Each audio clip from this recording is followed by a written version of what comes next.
എറണാകുളം സൗത്തിൽ വൻ തീപിടുത്തം. ആക്രിക്കടയുടെ ഗോഡൌണിനാണ് തീപിടിച്ചത്. പുലർച്ചെ 1:00 തീപിടുത്തമുണ്ടായത്. വിവരങ്ങളുമായി കെവിൻ കെന്നഡിയാണ് ചേരുന്നത്. കെവിൻ, തീ നിയന്ത്രണ വിധേയമായിട്ടുണ്ടോ? എന്തെല്ലാമാണ് നിലവിലെ സാഹചര്യം?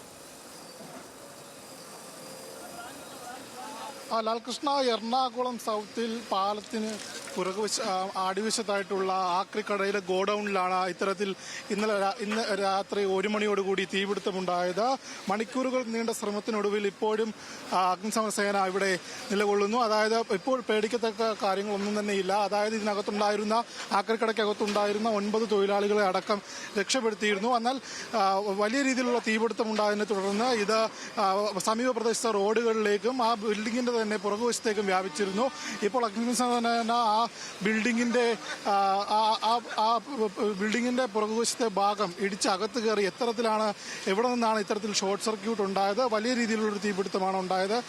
ആർക്കും കാര്യമായ പരിക്കുകളില്ല. 9 പേരായിരുന്നു, അതായത് തൊഴിലാളികളായ 9 പേരായിരുന്നു ഇത്തരത്തിൽ ഇതിനകത്ത് താമസിച്ചിരുന്നത്. അവരെ എല്ലാവരെയും രക്ഷിച്ചു. അതായത് നിരവധി സ്ഥലങ്ങളിൽ നിന്നുള്ള അഗ്നിശമന സേനയുടെ യൂണിറ്റുകൾ എത്തി മണിക്കൂറുകൾ നീണ്ട ശ്രമത്തിനൊടുവിലാണ് ഇപ്പോൾ തീ നിയന്ത്രണ വിധേയമാക്കിയിരിക്കുന്നത്. ഇപ്പോൾ അകത്തേക്ക് പ്രവേശിക്കുന്നതിന് വേണ്ടി ഈ കെട്ടിടത്തിന്റെ ഒരു ഭാഗം, പിറകുവശത്തെ ഭാഗം പൊളിക്കുന്ന ദൃശ്യങ്ങളാണ് നമ്മൾ കാണുന്നത്. അതായത് ഇത് പൊളിച്ചകത്തേക്ക് കടന്നാൽ മാത്രമേ എത്തരത്തിലാണ് ഇതിനകത്ത് തീ പടരുന്നത്, ഏത് വിധേയനാണ് എന്നുള്ള നിഗമനത്തിലേക്ക് എത്താൻ കഴിയൂ.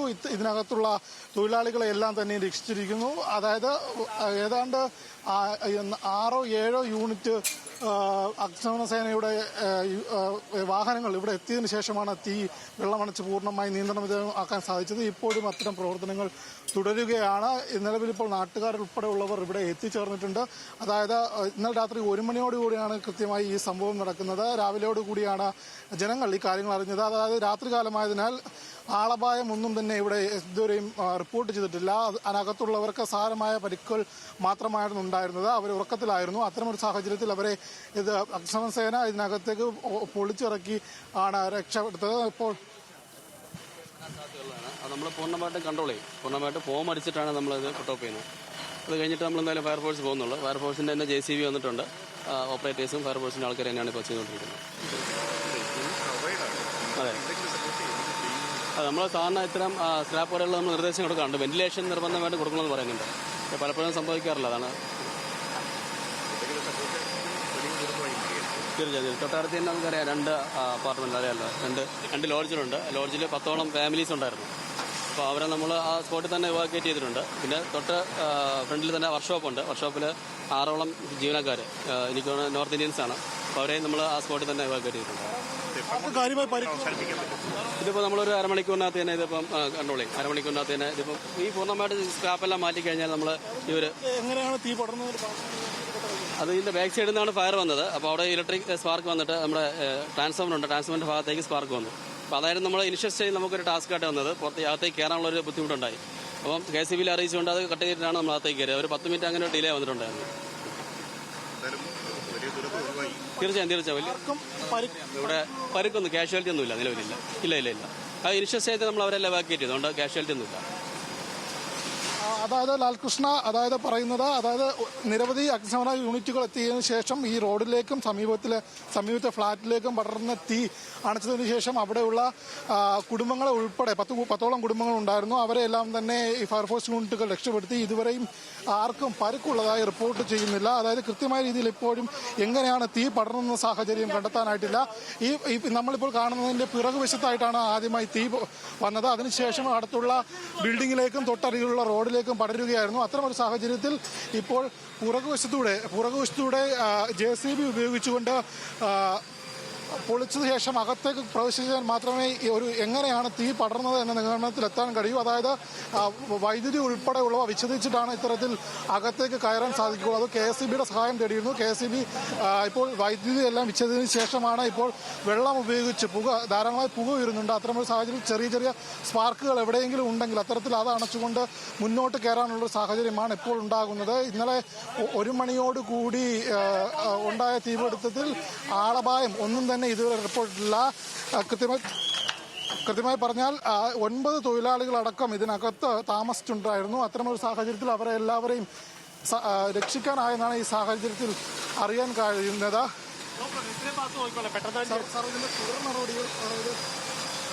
അത് മേലധികാരികൾ വരുന്നുണ്ട്. അപ്പോൾ അവർ കൂടുതലായിട്ട് അതിനെക്കുറിച്ച് പറയുമല്ലോ.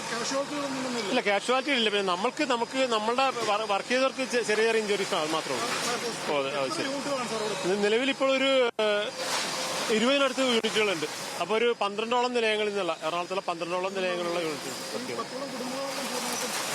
ഫാമിലി ഇല്ല. അവരല്ല കാഷ്വാലിറ്റി, അവരേതാരുമില്ല. വർക്ക് ചെയ്തവരാരും കാഷ്വാലിറ്റി ഇല്ല. പക്ഷേ ഈ കാഷ്വാലിറ്റി ഞങ്ങളുടെ എല്ലാവരും അവരെല്ലാം സേഫാണ്. അതിപ്പോൾ കൂടുതലായിട്ട് നമുക്ക് അതിനെക്കുറിച്ച് പ്രത്യേക അന്വേഷണം വന്നെങ്കിൽ അറിയാൻ പറ്റും. അത് തന്നെയാണ് പറയുന്നത്. പുകയുയർന്ന സാഹചര്യത്തിൽ ഈ കെട്ടിടത്തിനകത്ത് ഏതെങ്കിലും തരത്തിൽ സ്പാർക്കുകളോ അല്ലെങ്കിൽ ഷോർട്ട് സർക്യൂട്ടുകളോ ഉണ്ടോ, അത്തരം സാഹചര്യം ഉണ്ടെങ്കിൽ അത് അണയ്ക്കുന്നതിന് വേണ്ടിയുള്ള ശ്രമമാണ് ഇപ്പോൾ അഗ്നിശമന സേനയുടെ ഭാഗത്തു നിന്നുണ്ടാകുന്നത്. അത്തരമൊരു സാഹചര്യത്തിൽ ഇതിൻ്റെ പുറകുവശത്തെ ബിൽഡിങ്ങിൻ്റെ പുറകുവശത്തെ ഭാഗം, അതായത് KSBയുടെ സഹായത്തോടെ വൈദ്യുതികളെല്ലാം വിച്ഛേദിച്ചതിന് ശേഷം അകത്തേക്ക് പ്രവേശിക്കുകയും എങ്ങനെയാണ് ഷോർട്ട് സർക്യൂട്ട് അല്ലെങ്കിൽ ഏത് വിധത്തിലാണ് ഇത്തരത്തിൽ തീ പടരുന്ന സാഹചര്യം പരിശോധന വിധേയമാക്കണം. ഇപ്പോഴത്തെ ഒരു നിഗമനം എത്തിച്ചേരാനായിട്ട് അഗ്നിശമന സേനയ്ക്ക് കഴിഞ്ഞിട്ടില്ല. അത്തരമൊരു സാഹചര്യത്തിൽ ആർക്കും ഇതുവരെയും പരിക്കുകൾ ഒന്നും സംഭവിച്ചിട്ടില്ല എന്നത് ഏറെ ആശ്വാസകരമായ കാര്യമാണ്. ഇതിനകത്ത് താമസിച്ചിരുന്ന 9 തൊഴിലാളികളെയും അടുത്ത് ബിൽഡിങ്ങിൽ ഫ്ളാറ്റിൽ താമസിച്ചിരുന്ന 10ഓളം എന്ന കുടുംബങ്ങളെയും രക്ഷപ്പെടുത്താൻ സാധിച്ചു. അതായത് ആളപായം ഉണ്ടാവാത്തത് തന്നെ ഏറ്റവും ആശ്വാസകരമായ കാര്യമാണ്. രാത്രികാലമായതിനാൽ റോഡിലും ആളുകളൊന്നും ഉണ്ടായിരുന്നില്ല. ആദ്യഘട്ടത്തിൽ നമ്മളിപ്പോൾ കാണുന്ന ബിൽഡിങ്ങിന്റെ മുൻവശത്ത് നിന്ന് തീ പടരുകയും തൊട്ടടുത്ത് റെയിൽവേ ക്രോസാണ്. അത്തരമൊരു സാഹചര്യത്തിൽ അവിടുന്ന് റോഡുകളിലേക്ക് പടരുകയും പിന്നെ ഈ ബിൽഡിങ്ങിലേക്ക് പടർന്നു പിടിക്കുകയുമാണ് ചെയ്തത്. ആ ഒരു സാഹചര്യത്തിലാണ് അഗ്നിശമനയുടെ എറണാകുളത്തുള്ള 12ഓളം യൂണിറ്റുകൾ എത്തിയാണ് ഇത്തരത്തിൽ ഏറെ പ്രയാസപ്പെട്ടും ഏറെ നേരമെടുത്ത് മണിക്കൂറുകൾ നീണ്ട പ്രയത്നത്തിനോടുകൂടിയാണ് ഇത്തരത്തിലൊരു തീ നിയന്ത്രണ വിധേയമാക്കിയത്. ലാൽകൃഷ്ണ, 20ഓളം യൂണിറ്റുകൾ എന്ന് പറയുമ്പോൾ അതിൻ്റെ ഒരു വ്യാപ്തി വളരെ വലുതാണല്ലോ. നമുക്ക് ആ ദൃശ്യങ്ങളിൽ തന്നെ ഈ ഒരു സംഭവത്തിൻ്റെ ഒരു ഭീകരത അനുഭവപ്പെടുന്നുണ്ട്. അപ്പോൾ സ്വാഭാവികമായിട്ടും ഇതൊരു വലിയ പ്രദേശമാണോ അതോ ഇടുങ്ങിയ പ്രദേശമാണോ, കൃത്യമായിട്ടുള്ള രേഖകളോടെയും ലൈസൻസോടു കൂടിയും പ്രവർത്തിക്കുന്ന ഒരു ഇടമാണോ, വേണ്ടത്ര സുരക്ഷാ സംവിധാനങ്ങൾ അവിടെ ഉണ്ടായിരുന്നു കെബിൻ? അതായത് ഇത് പനമള്ളി നഗറിനോട് ചേർന്ന്, അതായത് നമ്മുടെ സൗത്ത് പാലത്തിന് സമീപമുള്ള താഴ്വശമാണ് ഇത്തരത്തിൽ ബിൽഡിംഗ് പ്രവർത്തിച്ചുകൊണ്ടിരുന്നത്. ഇതൊരു ആക്രി കടയുടെ ഗോഡൌൺ ആയിരുന്നു എന്നാണ് നമുക്ക് ലഭിക്കുന്ന വിവരങ്ങൾ. മറ്റു വിവരങ്ങൾ ഇപ്പോൾ ലഭ്യമായിട്ടില്ല. ഏതെങ്കിലും തരത്തിൽ ഇതിന് ലൈസൻസ് ഉണ്ടായിരുന്നോ അല്ലെങ്കിൽ ഏത് തരത്തിലാണ് ഇത് പ്രവർത്തിച്ചിരുന്ന മറ്റു വിവരങ്ങൾ നമുക്കിപ്പോൾ ലഭ്യമായിട്ടില്ല. അത് കൂടുതൽ അന്വേഷണ വിധേയമാക്കണമെന്നാണ് ഈ ഘട്ടത്തിൽ നമ്മളോട് അഗ്നിശമന സേന ഉദ്യോഗസ്ഥർ ഉൾപ്പെടെ പറഞ്ഞിരിക്കുന്നത്. അത്തരമൊരു സാഹചര്യത്തിലാണ് ഇപ്പോൾ അതായത് ഇതിന് തൊട്ട് പിറകിൽ കൂടെയാണ് നമ്മളിപ്പോൾ സൗണ്ടിൽ അല്ലെങ്കിൽ ശബ്ദങ്ങളിൽ കൂടെ കേൾക്കാൻ കഴിയുകയാണെങ്കിൽ തൊട്ട് അരികുവശത്തൂടെയാണ് റെയിൽവേ ട്രാക്ക് കടന്നു പോകുന്നത്, റെയിൽവേ പാളം കടന്നു പോകുന്നത്. ആ ട്രാക്കിലൂടെ നിരന്തരം ട്രെയിനുകൾ രാത്രിയും പകലും ഒക്കെ തന്നെ കടന്നു പോകുന്ന ഒരു സാഹചര്യമാണ്. തൊട്ടടുത്ത് സൗത്ത് റെയിൽവേ സ്റ്റേഷനാണ്. ആ ഒരു സാഹചര്യത്തിൽ വലിയൊരു ആളപായം ഒന്നും തന്നെ ഉണ്ടാവാതെ കൃത്യമായ ഇടപെടലിലൂടെ, അതായത് അഗ്നിശമന കൃത്യമായ പ്രവർത്തനത്തിന്റെ പേരിൽ മണിക്കൂറുകളോളം, അതായത് 12 യൂണിറ്റ് മണിക്കൂറുകളോളം, ഏതാണ്ട് 1 മണിയോടെ തീപിടിച്ചതിന് ശേഷം മണിക്കൂറുകളോളം ഇപ്പോഴും അവസാനഘട്ട പ്രവർത്തനം, അതായത് ഈ ബിൽഡിങ്ങിന്റെ പുറകുവശത്ത് നിൽക്കുന്ന ഭാഗം ഇടിച്ചുകൊണ്ട് അകത്തേക്ക് കയറി ഏതെങ്കിലും തരത്തിൽ ബിൽഡിങ്ങിന്റെ മറ്റേതെങ്കിലും ഭാഗത്തേക്ക് സ്പാർക്കുകളുണ്ടോ, പുക അണയ്ക്കുന്നതിന് അല്ലെങ്കിൽ തീ എന്തെങ്കിലും ഉണ്ടോ, ഇപ്പോഴും വെള്ളം ഉപയോഗിച്ചുകൊണ്ടുള്ള അഗ്നിശമന സേനയുടെ പ്രവർത്തനങ്ങൾ തുടരുകയാണ്. 10ഓളം കുടുംബങ്ങൾ ഇതിന് തൊട്ടടുത്തുള്ള ബിൽഡിംഗ്, അതായത് നമുക്കറിയാവുന്ന പോലെ തന്നെ, അതായത് ഈ സൗത്ത് പാലത്തിന്റെ അരികിൽ കൂടെ ചെറിയൊരു സർവീസ് റോഡാണ്. അത്തരമൊരു സാഹചര്യത്തിൽ അവിടെ ഇടത് സൈഡിലായിട്ട് ബിൽഡിങ്ങുകളുണ്ട്, അതേപോലെ ഫ്ളാറ്റുകളുണ്ട്, തൊട്ട് മുൻവശത്തായിട്ട് റെയിൽവേ ട്രാക്ക് ഉണ്ട്. അങ്ങനൊരു സാഹചര്യത്തിൽ ഈ കെട്ടിടത്തിന് മുൻവശത്തു നിന്ന് പടർന്ന തീ ഫ്ളാറ്റിലേക്ക് പടരുകയും അവിടെ 10ഓളം കുടുംബങ്ങൾ താമസിക്കുന്നുണ്ടെന്നാണ് ഈ ഘട്ടത്തിൽ അഗ്നിശമന സേന ഓഫീസർമാരിൽ നിന്ന് നമുക്ക് അറിയാൻ കഴിയുന്ന സാഹചര്യം. അവരെ ഉൾപ്പെടെ ഇവിടുന്ന് ഇവാക്യുവേറ്റ് ചെയ്ത് രക്ഷപ്പെടുത്താൻ സാധിച്ചു. ഇതിനകത്തുണ്ടായിരുന്ന 9ഓളം തൊഴിലാളികളെ രക്ഷിക്കാൻ സാധിച്ചു. ഇപ്പോൾ അതായത് ഈ കാരണത്താൽ ഈ സൗത്തിൽ നിന്നുള്ള ട്രെയിൻ ഗതാഗതമെല്ലാം ആലപ്പുഴ ഭാഗത്തേക്കും തിരുവനന്തപുരം ഭാഗത്തേക്കും പോകുന്ന ട്രെയിൻ ഗതാഗതമെല്ലാം ഭാഗികമായി നിർത്തിവെച്ചിരുന്നു. അത്ര ഇപ്പോൾ തീ നിയന്ത്രണ വിധേയമായ സാഹചര്യത്തിൽ അത് പുനഃസ്ഥാപിക്കുകയുണ്ടായി. ലാൽകൃഷ്ണ, ട്രെയിൻ നിർത്തിവെക്കുന്ന സാഹചര്യം ഉണ്ടായെന്ന് പറഞ്ഞാൽ അത്രത്തോളം ഭീകരമായിരുന്നു ആ സമയത്തെ അവസ്ഥ എന്നുള്ളതാണല്ലോ. ഈ സമീപവാസികളായിട്ടുള്ളവരെയോ അല്ലെങ്കിൽ ആദ്യഘട്ടത്തിൽ തീ ഉയരുന്ന സമയത്ത് അവിടെ ഉണ്ടായിരുന്ന ആളുകളെയോ അങ്ങനെ ദൃക്സാക്ഷികളാരെങ്കിലും കാണാൻ കഴിഞ്ഞിട്ടുണ്ടോ? ആദ്യ സമയങ്ങളിലെ അവസ്ഥ എന്തായിരുന്നു എന്നതിനെക്കുറിച്ച് ഇവരെന്തെങ്കിലും വിവരങ്ങൾ നൽകുന്നുണ്ടോ? ഈ ഘട്ടത്തിൽ സമീപവാസികൾ ആരും തന്നെ ഇവിടെ എത്തിച്ചേർന്നിട്ടില്ല. അതായത് ഇത് ഇപ്പോൾ ഒരു സൈഡ് പൂർണ്ണമായും അടച്ചുകൊണ്ട് അഗ്നിശമനസേനയും മാധ്യമപ്രവർത്തകരും മാത്രമാണ് ഈ ഘട്ടത്തിൽ ഇവിടെ ഉള്ളത്. രാത്രി 1 മണിയോടെയാണ് ഇത്തരത്തിൽ തീപിടുത്തം ഉണ്ടായതിനാൽ ആളുകൾ അതായത് അറിഞ്ഞു വരുന്നതേ ഉള്ളൂ. അതായത് ഇതിന് തൊട്ടടുത്തൊരു ടൗണാണ്. ടൗണിൽ നിന്ന് ആളുകൾ അറിഞ്ഞു വരുന്ന സാഹചര്യത്തിലാണ് ഇങ്ങോട്ടേക്ക് എത്തിച്ചേരുന്നത്. അത്തരമൊരു സാഹചര്യത്തിൽ ഇനിയും കൂടുതൽ ആളുകൾ ഇങ്ങോട്ടേക്ക് എത്തിച്ചേരും. അതായത് 1 മണിയോട് ഉണ്ടായ തീപിടുത്തത്തിൽ ആലപ്പുഴ ഭാഗത്തേക്കും തിരുവനന്തപുരം ഭാഗത്തേക്കും ഞാൻ നേരത്തെ സൂചിപ്പിച്ചതുപോലെ തന്നെ ഈ ബിൽഡിങ്ങിന്റെ തൊട്ട് മുന്നിലായി റെയിൽവേ ട്രാക്കാണ്. അതിലൂടെ ധാരാളം ട്രെയിനുകൾ തിരുവനന്തപുരം ഭാഗത്തേക്കും പാലക്കാട് ഭാഗത്തേക്കും ഉൾപ്പെടെയുള്ളവ പോകുന്നതാണ്.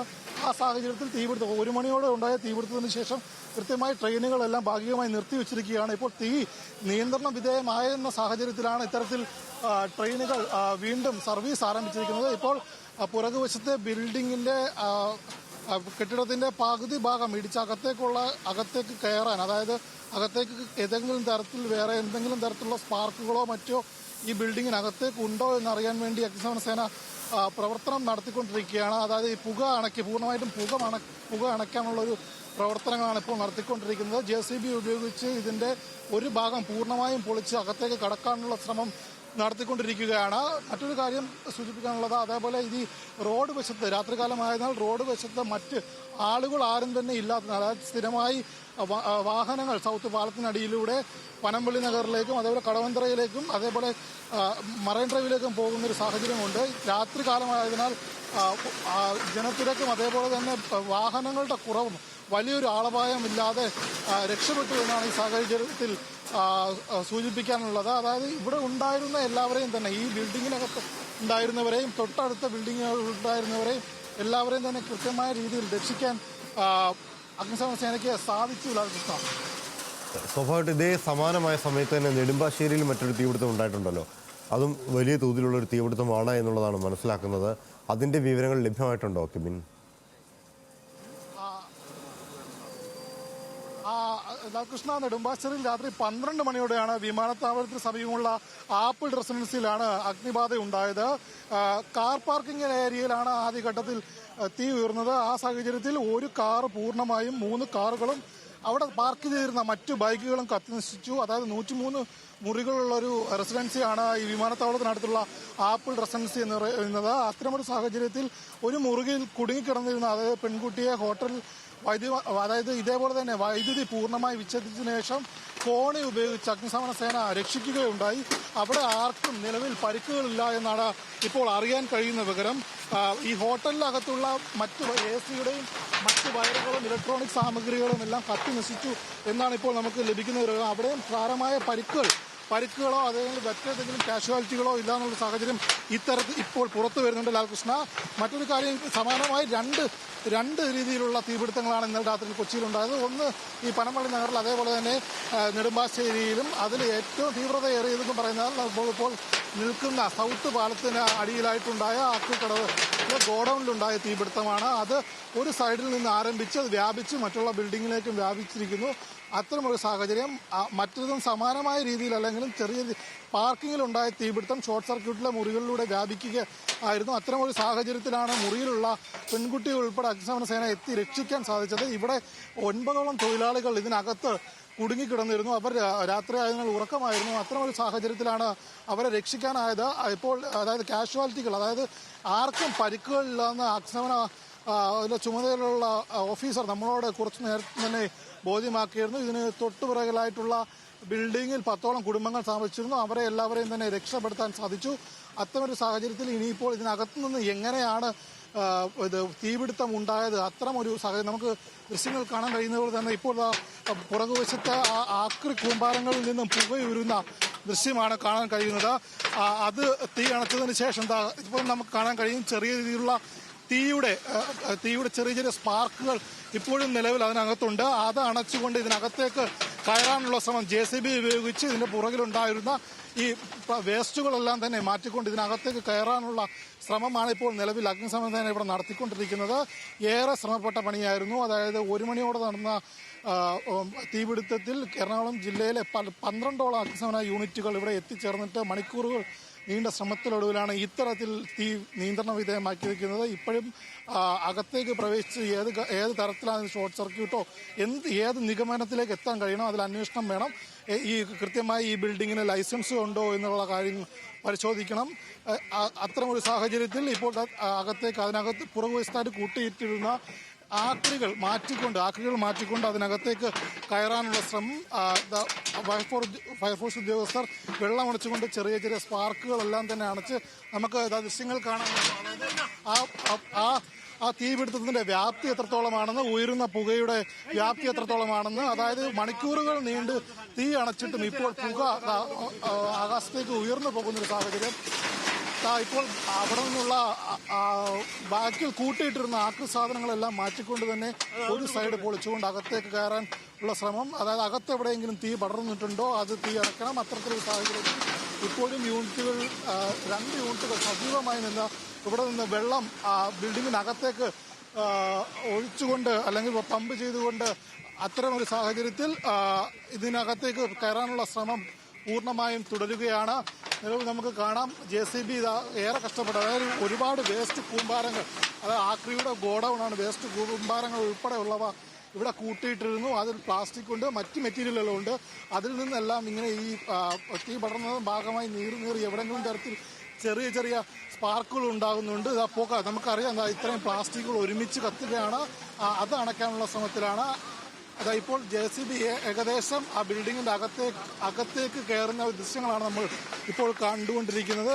ഭാഗികമായി അതിന്റെ ഒരു വശം പൂർണ്ണമായും പൊളിച്ചിട്ടുണ്ട്. മറ്റൊരു വശത്തു നിന്നും പ്ലാസ്റ്റിക്കുകൾ പൂർണ്ണമായും താഴേക്ക് മാറ്റുന്നു. ഈ പ്ലാസ്റ്റിക്കുകളിലൂടെയാണ് തീ പടർന്ന് പുകയുരുന്നത്. അത്തരമൊരു സാഹചര്യത്തിൽ ഇനി മുന്നോട്ട് ഇവിടെ കൂടുതൽ 2ാമത്തെ യൂണിറ്റ് എത്തിയിട്ടുണ്ട്. ആ യൂണിറ്റ് കൂടെ പുറകുവശത്തേക്ക് എത്തിച്ചതിന് ശേഷം കൂടുതൽ വെള്ളം ഉപയോഗിച്ച് ഇതിനകത്തുള്ള ഏതെങ്കിലും തീ ചെറുതായിട്ടെങ്കിലും പ്ലാസ്റ്റിക് അല്ലെങ്കിൽ പേപ്പർ മറ്റ് ആക്രി മെറ്റീരിയലിൽ കൂടി പടർന്നിട്ടുണ്ടെങ്കിൽ അത് അണയ്ക്കേണ്ട സാഹചര്യമുണ്ട്. ആ ഒരു ശ്രമമാണ് ഇപ്പോൾ നിലവിൽ തുടരുന്നത്. ലാൽകൃഷ്ണ, ഇത് ഇരുമ്പ് സാധനങ്ങളൊക്കെയാണല്ലോ, ആക്രി ഗോഡൗണാണല്ലോ. അവിടെ ഇത്തരത്തിലൊരു തീപിടുത്തത്തിനുള്ള സാധ്യത എത്രത്തോളമായിരുന്നു എന്നൊരു ചോദ്യമാണ്. മാത്രമല്ല, ഈ ആക്രി സാധനങ്ങൾ കൂട്ടിക്കിടക്കുന്നിടത്ത് ഒരു തീപിടുത്തം ഉണ്ടാകുന്നു, അത് വലിയ രീതിയിലുള്ള ഒരു തീപിടുത്തമാകുന്നു. സമീപത്തെ കടകളിലേക്ക്, റോട്ടിലേക്ക് ഒക്കെ പടരുന്നു. ഒരു ഘട്ടത്തിൽ നേരത്തെ കെവിൻ പറഞ്ഞ പോലെ റെയിൽ ഗതാഗതം പോലും താൽക്കാലികമായി നിർത്തിവെക്കേണ്ട അവസ്ഥയിലേക്ക് എത്തുന്നു. അത്രത്തോളം വലിയൊരു തീപിടുത്തത്തിലേക്ക് പോയതെങ്ങനെയാണ് എന്നതിനെക്കുറിച്ച് എന്തെങ്കിലും സൂചന ലഭിക്കുന്നുണ്ടോ? ഈ ഘട്ടത്തിൽ എങ്ങനെയാണ് തീപിടുത്തം ഉണ്ടായതിനെ പറ്റി സൂചനകൾ ഒന്നും ലഭ്യമായിട്ടില്ല. അത് പ്രാഥമികമായ ഒരു നിഗമനത്തിലേക്ക് അഗ്നിശമന സേനയ്ക്ക് എത്തിച്ചേരാൻ സാധിച്ചിട്ടില്ല. അതായത് കൃത്യമായി ഇതിനകത്തേക്ക് കടന്നാൽ മാത്രമേ ഇതിന്റെ ഉറവിടം കണ്ടെത്താനാവുകയുള്ളൂ.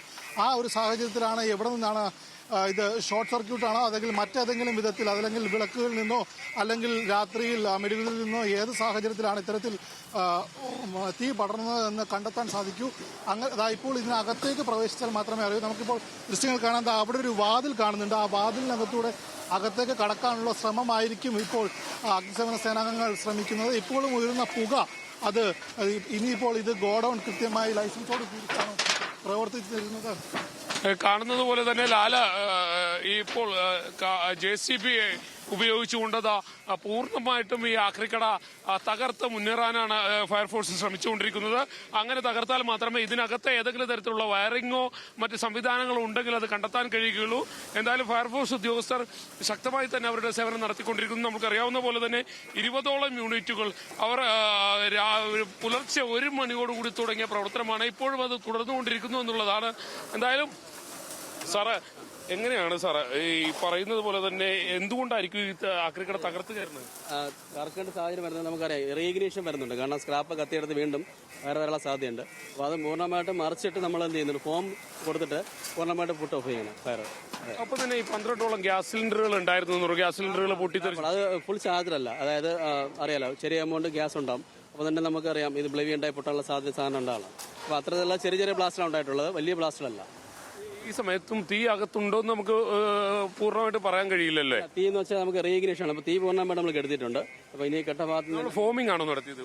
ഫോം അടിച്ചുകൊണ്ടിരിക്കുക. ഫോം അടിച്ചാണ് പൂർണ്ണമായിട്ടും കെടുത്തിയത്. അപ്പോൾ ഇനി ചെറിയ ഒരു റീഇഗ്നീഷൻ വരുന്നുണ്ട്. അതുകൊണ്ടാണ് JCB ഉപയോഗിച്ചുകൊണ്ട് ഫയറിന് തന്നെ JCB ഓപ്പറേറ്റീവ്സ് ഉപയോഗിച്ചുകൊണ്ട് നമ്മൾ എന്ത് ചെയ്യുന്നു, പൂർണ്ണമായിട്ടും കൺട്രോൾ ചെയ്യുന്നത്. എന്തായിരിക്കും ഇത് തകർത്ത് അകത്ത് കടന്നതിന് ശേഷം എങ്ങനെയായിരിക്കും ബാക്കി കയറിയിട്ട് നമുക്ക് പ്രധാനമായിട്ട് നമുക്കറിയാം ഇപ്പം സിലിണ്ടറോ മറ്റു സാധനങ്ങളോ കൊണ്ട് പൂർണ്ണമായിട്ട് നമ്മൾ മാറ്റിയിട്ടില്ല, നീക്കം ചെയ്തിട്ടില്ല. അപ്പോൾ അതുകൊണ്ട് തന്നെ ഇനി പൊട്ടാൻ സാധ്യതയുള്ള സിലിണ്ടർ ഉണ്ടെങ്കിൽ അത് പൂർണ്ണമായിട്ടും മാറ്റുക എന്നുള്ളതാണ് നമ്മുടെ ടാസ്ക്. പിന്നെ സാറേ ഇതിന്റെ ലൈസൻസും മറ്റു കാര്യങ്ങളൊക്കെ സംബന്ധിച്ച് അക്കാര്യങ്ങളൊക്കെ അതെല്ലാം കോർപ്പറേഷനോട് ബന്ധപ്പെട്ട് അതൊക്കെ പിന്നീട് അന്വേഷണത്തിൽ അറിയിക്കാൻ പറ്റും. ഏത് സാഹചര്യത്തിലായിരിക്കും ഒരു തീപിടുത്തം ഉണ്ടായത് നമ്മളൊരു പ്രാഥമിക വിലയിരുത്തൽ എന്താണ് അത് സംബന്ധിച്ചത്? ഇത് സാധാരണ നമുക്കറിയാം ഇലക്ട്രിക് സ്പാർക്കാണ് വന്നത്. അപ്പോൾ അവിടെ തന്നെ ട്രാൻസ്ഫോമറിന്റെ ഭാഗത്ത് തീയുണ്ടായി. അതാണ് നമ്മൾ ഇനിഷ്യൽ കാണാൻ സാധിച്ചത്. ബാക്കിയുള്ളത് അന്വേഷണത്തിലൂടെ അറിയാൻ പറ്റും. അന്വേഷണത്തിലൂടെ മാത്രമേ അറിയാൻ കഴിയുള്ളൂ അല്ലേ? എങ്ങനെയാണ് ഇത്, ആരാണ്, ഇവിടെ നിന്നാണ് അറിയിപ്പൊക്കെ വന്നത്? അറിയിപ്പ് നമ്മുടെ ലാൻഡ് ഫോണിൽ കിട്ടിയതാണ്. നമ്മുടെ ഗാന്ധിയാർ ഫയർ സ്റ്റേഷനിലാണ് കോൾ കിട്ടിയത്.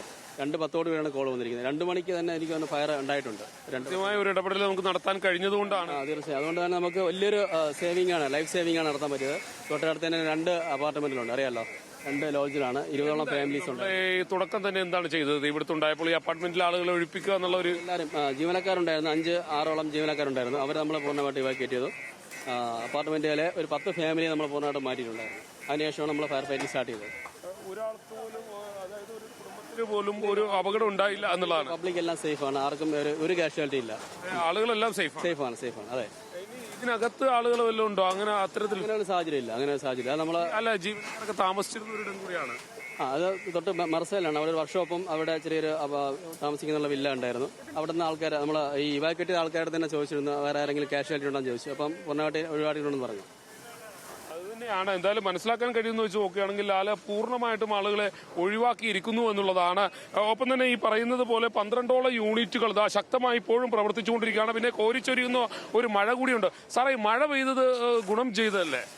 മഴ നമുക്ക് പൂർണ്ണമായിട്ട് ഗുണം ചെയ്തില്ല. കാരണം നമുക്കറിയാം മോള് റൂഫിംഗ് ആണ്. റൂഫിംഗ് ആയിട്ട് തന്നെ നമുക്ക് മുകളിൽ നിന്നുള്ള ഒരു വാട്ടർ ഫ്ലോ നമുക്കിവിടെ ഒരു എഫക്റ്റീവ് അല്ല. ഇത്തരത്തിൽ മഴ പെയ്തു കഴിഞ്ഞാൽ അത് ദോഷമാണ്. അത് നമുക്ക് ദോഷം എന്ന് പറയുമ്പോൾ നമ്മുടെ ഇത്ര വാഹനങ്ങൾ കയറി വരാനുള്ള ബുദ്ധിമുട്ട് ഈ ഭാഗത്തുണ്ടാകും. അതാണ് പ്രധാനമായിട്ടുള്ള ടാസ്ക് എന്ന് പറയുന്നത്. അതെ, അത് തന്നെയാണ് ലാല. പല ഘട്ടങ്ങളിലായി മഴ പെയ്യുന്നുണ്ട്. നേരത്തെ ഈ മഴ തന്നെ ഇത് ദോഷം ചെയ്യുന്നു എന്നുള്ളതാ.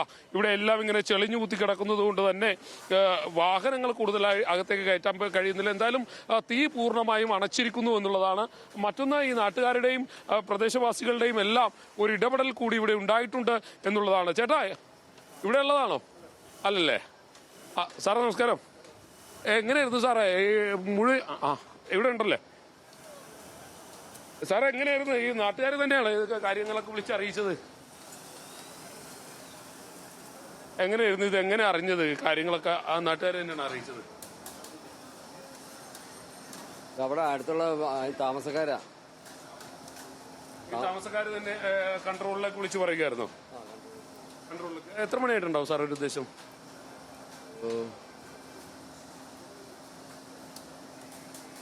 സാറിനെയാണോ ഇത് അറിയിച്ചത്? അല്ല, ഞങ്ങൾ നിങ്ങൾക്ക് എത്ര മണിക്കാണ് അറിയിപ്പ് വന്നത്? അറിയിപ്പ് വന്നത് ഒരു 2:15. 2 മണിയോടുകൂടി അറിയിപ്പ് വന്നല്ലേ? അത് തന്നെയാണ്. അപ്പോ മുഴുവൻ പോലീസുകാരെയും ആളുകളെ എത്തിക്കാൻ കഴിഞ്ഞു തോന്നുന്നു. നേവി, അമ്പലം, പിന്നെ ഷിപ്പ്യാർഡ്. അതാണ് ലാല. ഇവിടെ പ്രധാന യൂണിറ്റുകൾ എന്ന് പറയുന്നത് നേവിയും അമ്പലമുകളും ഷിപ്പ്യാർഡും എല്ലാമാണ്. അവിടെ നിന്നെല്ലാം പൂർണ്ണമായിട്ടും മുഴുവൻ തൊഴിലാളികളെ ഫയർഫോഴ്സ് ഉദ്യോഗസ്ഥരെയും എത്തിക്കാൻ കഴിഞ്ഞു എന്നുള്ളതാണ്.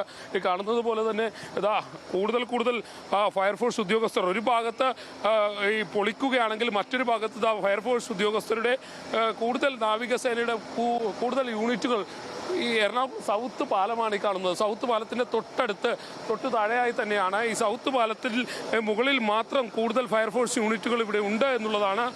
കാണാം. ഈ ആക്രിക്കടയുടെ ഒരു പ്രത്യേകത എന്ന് പറയുന്നത് ഈ ആക്രിക്കട ഈ എറണാകുളം സൗത്ത് പാലത്തിന് തൊട്ട് താഴെയായി ഉള്ള ഒരു ആക്രിക്കടയാണ്. ആ ആക്രിക്കടയിലേക്ക് കൂടുതൽ ഫയർഫോഴ്സ് യൂണിറ്റുകൾ എത്തിക്കുക എന്ന് പറയുന്നത് പ്രയാസമേറിയ ഒരു കാര്യം കൂടിയാണ്. എന്നിട്ട് കൂടി പ്രത്യേകിച്ചും വാഹനങ്ങൾ രാത്രിയായി ഈ തീപിടുത്തം ഉണ്ടായത് രാത്രിയായത് വളരെ ഗുണം ചെയ്തു എന്നുള്ളതാണ്. അല്ലായിരുന്നെങ്കിൽ പകലായിരുന്നു ഇത്തരത്തിലുള്ള ഒരു തീപിടുത്തം ഉണ്ടായിരുന്നെങ്കിൽ സ്വാഭാവികമായും എറണാകുളം നഗരത്തിൽ വലിയ നാശനഷ്ടങ്ങൾ ഉണ്ടായേനെ. ആ നാശനഷ്ടങ്ങളൊന്നും ഉണ്ടാകാതിരുന്നത് ഈ രാത്രി ആയതുകൊണ്ട് മാത്രമല്ല കൂടുതൽ ഫയർഫോഴ്സ് യൂണിറ്റുകൾ ഇങ്ങോട്ടേക്കെല്ലാം എത്തിക്കാൻ കഴിഞ്ഞു. ആ സമയത്ത് തന്നെ കൂടുതൽ ഫയർഫോഴ്സ് യൂണിറ്റുകൾ ഇങ്ങോട്ടേക്ക് എത്തിക്കാൻ കഴിഞ്ഞു. ഇതിന്റെ ഉടമയടക്കമുള്ള ആളുകളൊക്കെ ഇവിടെ ഉണ്ട് എന്നുള്ളതും എടുത്തു പറയേണ്ടതാണ്. എന്തായാലും ഈ ഇതൊരു വലിയ ഗോഡൌൺ ആണല്ലോ, നഗര മധ്യത്തിലാണ് പ്രവർത്തിക്കുന്നത്. അപ്പോൾ സ്വാഭാവികമായിട്ടും അവിടെ ഈ അഗ്നിരക്ഷാ സേനയുമായി ബന്ധപ്പെട്ടുകൊണ്ടുള്ള സുരക്ഷാ സംവിധാനങ്ങളൊന്നും ഉണ്ടായിരുന്നില്ലേ? ആളാണല്ലേ ചേട്ടാ? ഇത് എന്താ ചേട്ടാ ഇത് സംഭവിച്ചേക്കണത്? എന്താ സംഭവിച്ചതെന്ന് എനിക്കറിയാൻ പാടില്ല. കാരണം ഞാൻ ഒരു 2 മണിയപ്പോൾ അപ്പുറത്തെ വർഷക്കാരൻ എന്നെ വിളിച്ച് പറഞ്ഞു. 2 മണി കഴിഞ്ഞു, 2-2:30 മണിയായിരുന്നു വിളിച്ചു പറഞ്ഞു. ബാക്കിൽ നിന്ന് ആരോ കത്തിയിട്ടിട്ട് പോയതാ അത്. തീയിട്ടിട്ട് പോയേക്കണായിരിക്കും. അല്ലാണ്ട് ഇവിടെ കത്തി പിടിക്കാൻ വേറെ സ്ഥലപ്പോ അവിടെ കുറച്ച് പ്ലാസ്റ്റിക്കിന്റെ കുപ്പികൾ മാത്രമേ ഉണ്ടായുള്ളൂ, വേറെ ഒന്നുമില്ല അവിടെ. അത് അറിയാവുന്ന ആളായിരിക്കും തീയിട്ടേക്കണത്? അറിയാൻ പാടില്ല, ആർക്കാന്ന് അത് എനിക്കറിയാൻ പാടില്ല. ഞാൻ പറയാം, ഏതെങ്കിലും തരത്തിലുള്ള മുൻവൈരാഗ്യങ്ങളോ പ്രശ്നങ്ങളോ? അറിയാൻ പാടില്ല, എല്ലാരും വൈരാക്കാരാണല്ലോ, അതൊന്നും അറിയാൻ പാടില്ല എനിക്ക്. വൈരാഗ്യക്കാരുണ്ടല്ലേ? കാണാൻ സാധ്യതയുണ്ട്. ചേട്ടാ ലൈസൻസ് ഒക്കെ കൃത്യമായിട്ട് എല്ലാണ്ട് എനിക്ക് 37 വർഷമല്ലേ ചേട്ടാ? അതല്ലേ ചേട്ടാ, ഒരു എത്ര ജീവനക്കാരുണ്ടായിരുന്നു ഇവിടെ? 20 ജീവനക്കാരും മൊത്തം ഉണ്ട്. ഇപ്പൊ 8 പേരുടെ കിടപ്പുണ്ടായിരുന്നു. 8 പേരെയും രക്ഷിക്കാൻ പറ്റും? ഒരു ഈ ഫയർഫോഴ്സ് കാരണം 8 പേരും, ഫയർഫോഴ്സും പോലീസിന്റെയും മുൻകൈകൊണ്ടാണ് ഞാൻ രക്ഷപ്പെട്ടത്. അല്ല വിടൂല, അവർ കൃത്യസമയത്ത് എത്തിയില്ലായിരുന്നു, വലിയ അപകടം ഉണ്ടാവും. എല്ലാരും കത്തിപ്പോയനെ. അതായത് ചേട്ടൻ ഇപ്പോഴും സംശയിക്കുന്നുണ്ട് ഇതിന്റെ പുറകിൽ ആരോ തീയിട്ടതാണെന്ന്. അത് തീയിട്ടതാ. അതും ചേട്ടനോടുള്ള ഒരു വൈരാഗ്യം കൊണ്ടായിരിക്കും വിചാരിക്കാം, അല്ലാണ്ട് ഇപ്പൊ ഞാൻ പറയും, ഞാൻ അങ്ങനെ മോശമല്ല. ചിലപ്പോ അതായിരിക്കും. പോലീസിൽ പരാതി കൊടുക്കുമോ ഇത് സംബന്ധിച്ച്? കൊടുക്കണം. അതായത് തീയിട്ടാണ് എന്നുള്ള ഒരു സംശയത്തിൽ തന്നെ അല്ലേ? അത് തന്നെയാണ് ലാല ഇതിൽ എടുത്തു പറയേണ്ട ഒരു കാര്യം. അപ്പൊ അതായത് ഒരു വൈരാഗ്യം ഇതിന് പുറകിൽ നടന്നിരിക്കുന്നു, ഒരു തീയിടൽ നടന്നിരിക്കുന്നു എന്നുള്ളതാണ്. അത് കെട്ടിട ഉടമ. ചേട്ടാ പേരെന്താ ചേട്ടന്റെ? രാജു. 37 വർഷമായി ഇവിടെ ഇത് നടത്തിക്കൊണ്ടിരിക്കുന്നത്. രാജേട്ടാ, അങ്ങനെ ഒരു വൈരാഗ്യം വരാനുള്ള കാരണം എന്തായിരിക്കും രാജേട്ടന്റെ ഒരു സംശയം വെച്ചു? അതൊന്നും പറയാൻ പറ്റില്ല. പല ആൾക്കാരും ഉണ്ടാവില്ല, വെള്ളം അടിച്ചിട്ട് ചിലപ്പോൾ ഇട്ടിട്ട് പോകാൻ അങ്ങനെ ചെയ്തിട്ടുണ്ടാവും. അങ്ങനെ ചെയ്തിട്ടുണ്ടാവും. മറ്റേതെങ്കിലും ബിസിനസ് പരമായിട്ടുള്ള ആരുമില്ല, എനിക്ക് ആരുമില്ല, ബിസിനസ് എതിരാളികളില്ല, ആരും എതിർപ്പില്ല. ഞാൻ ആരോടും എതിർക്കാറില്ല. അവരുടെ മറ്റേതെങ്കിലും കാരണങ്ങളായിരിക്കും അല്ലേ? അങ്ങനെ ആയിരിക്കാം. അല്ലാണ്ട് രാജേട്ടൻ 37 വർഷമായി നടത്തിക്കൊണ്ടിരിക്കുന്നു. 37 വർഷം ഇവിടെ ഇരിക്കേണ്ടത് 31 വർഷം. ഞാൻ 37 വർഷം ബിസിനസ് തുടങ്ങിയത്. ഇതിപ്പോ എത്ര രൂപയുടെ ഒരു നാശനഷ്ടം ചേട്ടന്? ഒരു 10-15 ലക്ഷം രൂപ ഉണ്ടാവും. ലക്ഷം രൂപ. പ്ലാസ്റ്റിക് മാത്രം, പ്ലാസ്റ്റിക്, പേപ്പർ ലോഡ് പോയത്. 2 ലോഡ് മനോരമ പേപ്പർ ഉണ്ടായിരുന്നു, ന്യൂസ് പേപ്പർ ഉണ്ടായിരുന്നു. 2 ലോഡ് പ്ലാസ്റ്റിക്കിന്റെ കടലാസ് ഉണ്ടായിരുന്നു. പിന്നെ പ്ലാസ്റ്റിക്കിന്റെ പാത്രങ്ങളുണ്ട്. വേറെ ഒന്നും ഉണ്ടായില്ല. തന്നെയാണ് ലാല. എന്തായാലും 37 ലക്ഷം രൂപയുടെ നാശനഷ്ടം ഉണ്ടായി എന്നുള്ളതാണ് അദ്ദേഹം പറയുന്നത്. അതോടൊപ്പം തന്നെ അദ്ദേഹം പറഞ്ഞ മറ്റൊരു കാര്യം, അതായത് ഒരു വൈരാഗ്യം, ആ വൈരാഗ്യത്തിന്റെ പുറത്ത് ആരോ തീയിട്ടതാകാം എന്നുള്ളൊരു സംശയം അദ്ദേഹത്തിനുണ്ട്. ആ സംശയത്തിൽ തന്നെയാണ് അദ്ദേഹം സംസാരിച്ചു കൊണ്ടിരിക്കുന്നതും. ഒപ്പം തന്നെ ഇത്തരത്തിലുള്ള ആക്രിക്കടകളിൽ തീയിടുക എന്ന് പറയുന്നത് ഒരു സംശയത്തിന് നിഴൽ വെക്കുന്ന ഒരു കാര്യം കൂടിയാണ്. കാരണം എറണാകുളം നഗരത്തിന് മധ്യത്തിലുള്ള ഒരു ആക്രിക്കട. കെബിന്, ഇത് എത്ര മണിക്കാണ് ഈ വാർത്തയൊക്കെ അറിയുന്നത് കെബിൻ? അത് കൃത്യമായി പറഞ്ഞാൽ ഒരു 3:30-4 മണിയോടുകൂടിയാണ് ഇത്തരത്തിൽ വാർത്ത അറിയുന്നത്. അപ്പോൾ ആദ്യഘട്ടത്തിൽ സ്ഥിരീകരിക്കേണ്ട ഒരു ആവശ്യമുണ്ടായിരുന്നു. അതിനുശേഷം ആദ്യം സൗത്ത് പോലീസ് സ്റ്റേഷനിലേക്ക് വിളിച്ചു ചോദിച്ചു. അതിനുശേഷമാണ് വാർത്ത നൽകിയത്. അതിനുശേഷം നമ്മുടെ ബുള്ളറ്റിൻ ആരംഭിക്കുന്നതിന് മുമ്പ് തന്നെ കൃത്യമായി ഒരു 5:55 ഇവിടെ എത്തിച്ചേരാൻ സാധിച്ചു. അങ്ങനൊരു സാഹചര്യത്തിൽ നമുക്ക് ഇവിടെ എത്തിച്ചേർന്നപ്പോൾ തന്നെ അതായത് ഇതിൻ്റെ ഒരു വ്യാപ്തി മനസ്സിലായി. ഏതാണ്ട് 12ഓളം യൂണിറ്റുകൾ, അല്ലെങ്കിൽ ആദ്യഘട്ടത്തിൽ 20ഓളം യൂണിറ്റുകൾ എറണാകുളത്തിൻ്റെ വിവിധ സ്ഥലങ്ങളിൽ നിന്ന് എത്തിയിട്ടാണ് ഇപ്പോൾ ഈ തീ അണയ്ക്കാനുള്ള ശ്രമം നടന്നത്. അതിനുശേഷം ഈ ബിൽഡിംഗ് നമുക്കറിയാം, ഈ 2 വശത്തും റെയിൽവേ ട്രാക്കാണ്. ആ റെയിൽവേ ട്രാക്കിൻ്റെ എതിർവശത്ത് ഇപ്പോൾ ജനവാസമുള്ള ബിൽഡിങ്ങുകൾ ഉൾപ്പെടെയുള്ളവരുണ്ട്. അവിടെ ഉള്ളവരെ ഉൾപ്പെടെ രക്ഷിക്കാൻ സാധിച്ചിട്ടുണ്ട്. ഇപ്പോൾ നമ്മൾ ഇവരോട് ആദ്യഘട്ടത്തിൽ ഇവരോട് പ്രതികരണം തേടുമ്പോൾ ഇവരിൽ നിന്ന് അറിയാൻ കഴിയുന്നത് ഏതെങ്കിലും തരത്തിലുള്ള വൈരാഗ്യം ഇതിന് പിന്നിൽ ഉണ്ട് എന്നാണ് ഈ ഘട്ടത്തിൽ ഇവർ പറയുന്നത്. അതായത് താൽക്കാലികമായി ഇത്രയും നേരം ഈ തീ അണയ്ക്കുന്നത്, ഏറെ നേരം എടുത്ത് തീ അണയ്ക്കുന്നത് വരെ ഈ റെയിൽ ഗതാഗതം ഉൾപ്പെടെയുള്ളവ താൽക്കാലികമായി നിർത്തിവെച്ചിരുന്നു. അതായത് തിരുവനന്തപുരം ഭാഗത്തേക്ക് പോകുന്ന ട്രെയിൻ, മറ്റ് പാലക്കാട്, കോഴിക്കോട്, ബാംഗ്ലൂർ ഭാഗത്തേക്ക് പോകുന്ന ട്രെയിനുകൾ ഉൾപ്പെടെയുള്ളവ താൽക്കാലികമായി നിർത്തിവെച്ചിരുന്നു. ആ ഒരു സാഹചര്യം ഇപ്പോൾ ട്രെയിൻ ഗതാഗതം ഉൾപ്പെടെ പുനഃക്രമീകരിച്ചിട്ടുണ്ട്. ഇപ്പോൾ ഇതിൻ്റെ പിറകുവശത്തായുള്ള യൂണിറ്റ്, അതായത് അത് പിറകുവശത്ത് ഭാഗം പൊളിച്ചുകൊണ്ട് അകത്ത് കടന്നതിന് ശേഷം എത്തരത്തിലാണ് ഈ പടർന്നതെന്നുള്ളൊരു അന്വേഷണം പ്രാഥമിക ഘട്ടത്തിൽ അഗ്നിശമന സേന നടത്തിക്കൊണ്ടിരിക്കുന്നത്. അത് തന്നെയാണ് കെബിൻ പറയുന്ന പോലെ, അഗ്നിശമന സേന ഇത്തരത്തിലുള്ള ഒരു അന്വേഷണം നടത്തുന്നതിന് മുന്നോടിയായിട്ട് നമ്മൾ മനസ്സിലാക്കേണ്ട ഒരു കാര്യം എന്താ, ഈ കാണൂ, ഇത് എറണാകുളം സൗത്ത് പാലമാണ്. സൗത്ത് പാലത്തിന് തൊട്ട താഴെയാണ് ഈ ആക്രിക്കട പ്രവർത്തിക്കുന്നത്. ഇതിന് തൊട്ടടുത്തായിട്ട് തന്നെയാണ് എറണാകുളം റെയിൽവേ സ്റ്റേഷൻ നിലനിൽക്കുന്നത്. റെയിൽവേ സ്റ്റേഷനിലെ പ്രധാനപ്പെട്ട ട്രെയിനുകളെല്ലാം കടന്നു പോകുന്ന ഒരു പാത കൂടിയാണിത്. തിരുവനന്തപുരത്തേക്കും ആലപ്പുഴയ്ക്കും കോഴിക്കോടും എല്ലാം ഇവിടെ നിന്ന് ട്രെയിനുകൾക്ക് പോകാൻ കഴിയുകയുള്ളൂ. ഒപ്പം തന്നെ എറണാകുളത്തേക്ക് കടക്കുന്ന ഒരു കവാടം എറണാകുളം സൗത്ത് റെയിൽവേ മേൽപ്പാലം എന്ന് പറയേണ്ടി വരും. അപ്പോൾ ഈ പ്രധാനപ്പെട്ട ഇടത്താണ് ഇത്തരത്തിലുള്ള ഒരു തീപിടുത്തം ഉണ്ടായത്. മാത്രമല്ല 2 ഫ്ളാറ്റുകൾ, ആ ഫ്ളാറ്റുകളിലും അപ്പാർട്ട്മെന്റുകളിലുമായി നിരവധി മനുഷ്യർ ജീവിക്കുന്ന ഒരിടം. കൂടാതെ ഈ കാണുന്ന ആക്രിക്കടയ്ക്കകത്ത് ഇവിടെയും 20 ആളുകൾ ഉണ്ടായിരുന്നു. അതിൽ 8 പേർ ഇവിടെ താമസിക്കുന്ന ആളുകളാണ്. അതും ഈ കുടുസ് മുറികളിലാണ് ഈ ആളുകൾ താമസിച്ചുകൊണ്ടിരിക്കുന്നത്. പ്രത്യേകിച്ചും സ്റ്റീലാണ്, ഇരുമ്പ് പ്ലാസ്റ്റിക്കും കൊണ്ട് നിർമ്മിച്ചിരിക്കുന്നതാണ്. ഇവിടെ ഒരു തീപിടുത്തം ഉണ്ടായിക്കഴിഞ്ഞാൽ ഈ പറയുന്ന 8 മനുഷ്യർക്കും പുറത്തേക്ക് ഇറങ്ങാൻ കഴിയില്ലായിരുന്നു. അവിടെയാണ് നമ്മുടെ അഗ്നിശമന സേനയെയും പോലീസിനെയും എല്ലാം നമ്മൾ പ്രശംസിക്കേണ്ടത്. കാരണം അവരുടെ രാത്രിയും പുലർച്ചെയുമുള്ള ആ മുഴുവൻ സമയ പ്രവർത്തനം കൊണ്ട് മാത്രമാണ് ഈ മനുഷ്യരെ പൂർണ്ണമായിട്ടും അവർക്ക് രക്ഷിക്കാൻ കഴിഞ്ഞത്. ആ മനുഷ്യരെ എല്ലാം പുറത്തിറക്കുമ്പോഴും കൃത്യമായി ഇതിന്റെ ഉടമ പറയുന്നു അതിന് പുറകിൽ ഒരു ഗൂഢാലോചനയുണ്ട്, അല്ലെങ്കിൽ അതിന് പുറകിൽ തന്റെ സംശയമുണ്ട്.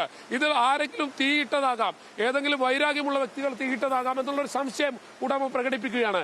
അതായത് വൈരാഗ്യത്തിന് പുറകിൽ ആരെങ്കിലും ചെയ്ത ഒരു കാര്യമായിരിക്കാം എന്നുള്ള ഒരു നിഗമനത്തിലേക്ക് ഉടമ എത്തിയിരിക്കുന്നു. അത് സംബന്ധിച്ചുള്ള പരാതി അദ്ദേഹം കൊടുക്കുമെന്ന് പറയുന്നു. പക്ഷെ അങ്ങനെ ഒരു പ്രവൃത്തി ഏതെങ്കിലും ദുഷ്ട മനസ്സുള്ള മനുഷ്യർ ചെയ്തിട്ടുണ്ടെങ്കിൽ സ്വാഭാവികമായും അത് വലിയ ഗുരുതരമായ പിഴവ് തന്നെയാണ്. പിഴവ് മാത്രമല്ല, ഒരു ക്രിമിനൽ പ്രവർത്തനമാണ്. എത്ര മനുഷ്യരുടെ ജീവനായിരുന്നു എടുക്കേണ്ടിയിരുന്നത്. ലാല, അവിടെയാണ് നമ്മൾ നോക്കേണ്ടത്. ഈ ഉടമ പറയുകയാണ് ഇത് ഒരു തീയിട്ടിട്ട് പോയതാണ്, ഒരു വ്യക്തി തീയിട്ടിട്ട് പോയതാണ്, അതിന് പുറകിൽ കൃത്യമായ അജണ്ടയുണ്ടെന്ന് ആ ഉടമ പറയുകയാണ്. അത് തന്നെയാണ് നമ്മൾ ശ്രദ്ധിക്കേണ്ടത്. കാരണം ചുറ്റുമുള്ള അപ്പാർട്ട്മെന്റുകളിലെ നിരവധി മനുഷ്യർ, ഇതിനകത്ത് താമസിക്കുന്ന മനുഷ്യർ, അവരുടെ എല്ലാം ജീവൻ, വിലപ്പെട്ട ജീവൻ, ആ വിലപ്പെട്ട ജീവനുകൾ കൂടി ഇല്ലാതെയാകുമായിരുന്നു. കൃത്യമായ അഗ്നിശമന സേനയും പോലീസും എല്ലാം കൃത്യസമയത്ത് ഇടപെടലുകൾ നടത്തിയത് കൊണ്ട് മാത്രമാണ് ഇന്ന് ഒരു ചെറിയ തീപിടുത്തം എന്ന് പറയാൻ കഴിയില്ല, വലിയ തീപിടുത്തത്തിൽ ഇത് അവസാനിച്ചത്, ആളപായമില്ലാതെ അവസാനിച്ചത്. എന്തായാലും മറ്റൊരു കാര്യം എന്ന് പറയുന്നത് രാത്രിയാണ് ഈ തീപിടുത്തം ഉണ്ടായത്. രാത്രി ഈ തീപിടുത്തം ഉണ്ടായതുകൊണ്ട് മാത്രമാണ് വലിയ അപകടങ്ങളൊന്നുമില്ലാതെ ആയിപ്പോയത്. പകലോ അല്ലെങ്കിൽ രാവിലെ 10 മണിക്ക് ശേഷമാണോ ഈ തീപിടുത്തം ഉണ്ടായിരുന്നെങ്കിൽ സ്വാഭാവികമായും വലിയ നാശനഷ്ടങ്ങൾ ഉണ്ടാകുമായിരുന്നു. വാഹനങ്ങൾക്ക് ഇങ്ങോട്ടേക്ക് കടക്കാൻ കഴിയില്ലായിരുന്നു. ഇപ്പോൾ ഫയർ ഫോഴ്സിന്റെ വാഹനങ്ങളെല്ലാം തന്നെ നിർത്തിയിട്ടിരിക്കുന്നത് സൗത്ത് റെയിൽവേ മേൽപ്പാലത്തിന് മുകളിലാണ്. അതായത് അവിടെ വാഹനങ്ങൾ നിർത്തിയിടാനുള്ള ഒരു സൗകര്യം ഉണ്ടാക്കിയെടുത്തു. അതുകൊണ്ട് തന്നെ കൂടുതൽ ഫയർഫോഴ്സ് ഉദ്യോഗസ്ഥരെ ഇങ്ങോട്ടേക്ക് എത്തിക്കാൻ പറ്റി, ഫയർ സംവിധാനങ്ങൾ എത്തിക്കാൻ പറ്റി. അങ്ങനെ ഫയർ സംവിധാനങ്ങൾ എത്തിക്കാൻ പറ്റിയപ്പോൾ വലിയ അപകടങ്ങളെല്ലാം തന്നെ ഒഴിവാക്കാൻ കഴിഞ്ഞു എന്നുള്ളതാണ്. ഞാൻ നേരത്തെ തന്നെ പറഞ്ഞിരുന്നു. ഈ കാണുന്നതാണ് സൗത്ത് മേൽപ്പാലം. സൗത്ത് മേൽപ്പാലത്തിൽ നടന്നിട്ടുള്ള അല്ലെങ്കിൽ ഇവിടെയാണ് നിരവധി ഫയർഫോഴ്സ് വാഹനങ്ങൾ ഒരുക്കിയിട്ടിരിക്കുന്നത്. ഈ ഫയർഫോഴ്സ് വാഹനങ്ങൾ ഇത്തരത്തിൽ നിർത്തിയിടാൻ കഴിഞ്ഞതുകൊണ്ട് മാത്രമാണ് വലിയ അപകടം ഒഴിവാക്കാൻ കഴിഞ്ഞത്. അതേ സമയത്ത് പകലോ അല്ലെങ്കിൽ മനുഷ്യർ കൂടുതൽ പുറത്തേക്ക് ഇറങ്ങുന്ന സമയത്തോ ആണ് ഇത്തരത്തിലുള്ള അപകടം ഉണ്ടായിരുന്നെങ്കിൽ സ്വാഭാവികമായും അത് വലിയ തീപിടുത്തത്തിലേക്കും ചുറ്റും കാണൂ ഈ കാണുന്ന ഈ ആക്രിക്കടയോട് ചേർന്നുള്ള അപ്പാർട്ട്മെന്റുകളാണ് ഇവയെല്ലാം. ഈ അപ്പാർട്ട്മെന്റുകളിൽ നിരവധി മനുഷ്യർ താമസിക്കുന്നുണ്ട്. ആ മനുഷ്യരുടെ ജീവൻ വിലപ്പെട്ടതാണ്. ആ മനുഷ്യരെല്ലാം ജീവിച്ചുകൊണ്ടിരിക്കുന്നിടം ഫയർഫോഴ്സ് ഉദ്യോഗസ്ഥർ ആദ്യം എത്തിയിട്ട് അവർ ചെയ്തത് ഇവിടെ നിന്നുമെല്ലാം ഉദ്യോഗസ്ഥരെയും ഒപ്പം തന്നെ മറ്റ് നാട്ടുകാരുടെ സഹായത്തോടുകൂടി ഈ അപ്പാർട്ട്മെന്റുകളിൽ താമസിക്കുന്ന ആളുകളെയൊക്കെ പുറത്തെത്തിക്കുക എന്നുള്ളതായിരുന്നു. അതിൽ വിജയിക്കാൻ പൂർണ്ണമായിട്ടും ഇവർക്ക് കഴിഞ്ഞു എന്നുള്ളതാണ്. അതോടൊപ്പം തന്നെ അത്തരം കാര്യങ്ങൾ വിജയിച്ചു കഴിഞ്ഞപ്പോൾ പിന്നീട് അവർ ചെയ്തത് ആക്രിക്കടയിലേക്കുള്ള തീ അണക്കുക എന്നുള്ളതായിരുന്നു. ആ തീ പൂർണ്ണമായിട്ടും അണച്ചു. അതിനുശേഷം അവർ ചെയ്തത് എത്രയും പെട്ടെന്ന് ഈ കട ഇടിച്ച് തകർത്ത് അതിനകത്തേക്ക് കയറി അതിനകത്ത് തീ അവശേഷിക്കുന്നുണ്ടോ എന്ന് നോക്കണം. അങ്ങനെ തീ അവശേഷിക്കുന്നുണ്ടോ എന്ന് നോക്കുന്നതിന് വേണ്ടിയുള്ള പ്രവർത്തനങ്ങളാണ് ഇപ്പോൾ ഫയർഫോഴ്സ് നടത്തിക്കൊണ്ടിരിക്കുന്നത്. ക്യാമറമാൻ, നമുക്കൊന്ന് ആ സൈഡിലേക്ക് കൂടി പോയിട്ട് വരാം. ഈ കാണണം, എത്രയും പെട്ടെന്ന് ഫയർഫോഴ്സിന് അവരുടെ വാഹനം എത്തിക്കാൻ കഴിയുന്ന രീതിയിലേക്ക് കാര്യങ്ങൾ കൊണ്ടുപോകാൻ കഴിഞ്ഞതുകൊണ്ട് മാത്രമാണ് വലിയ അപകടം എറണാകുളം നഗരത്തിൽ നിന്ന് ഒഴിവായി പോയത്.